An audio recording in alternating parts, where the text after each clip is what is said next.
In today's video, I'm going to teach you how to look up Salesforce error ID. When you run into an error in Salesforce, you'll often see a short error ID on the screen. That ID is your key to understanding what really went wrong behind the scenes. In this walkthrough, I'll show you how to use Salesforce's built-in tools to track down that error ID using debug logs, so you can troubleshoot more confidently. First, log into your Salesforce account as you normally would. Once you're on the main Salesforce page, move your attention to the top right corner of the screen. There, you'll see a gear icon, which is your gateway to the setup area. Click on the gear icon, and from the drop-down menu, choose the option that says Open Advanced Setup, or simply Setup, depending on your interface.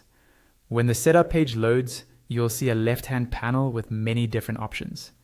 At the very top of this panel, there's a search bar. This search box is extremely useful when you're looking for a specific tool. Click into the search bar and type debug logs. As you type, Salesforce will filter the results. When you see debug logs appear in the search results, go ahead and select it. You're now on the debug logs page.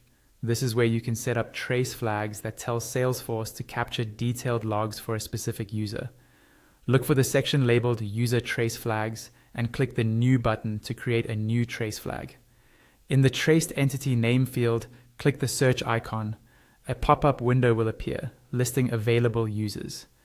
Select the user whose actions you want to capture in the logs, typically the user experiencing the error. Once you select the user, the pop-up will close automatically. Next, set the start date and time and the expiration date and time for the trace. Make sure the time window covers when you expect to reproduce the error. Then, move to the debug level field. You can either click New Debug Level to create a custom one, or click the search icon to choose an existing level from the pop-up. For troubleshooting errors, a more detailed debug level is usually helpful. After selecting the debug level, click Save. Now, reproduce the error in Salesforce. Once the error occurs, return to the debug logs page. You should see new log entries generated for the user you traced. Open the relevant log, then search within the log for the error ID you saw on the original error message. You can use your browser's find function to quickly locate it. And that's it. You've successfully used Salesforce debug logs to look up and investigate a Salesforce error ID.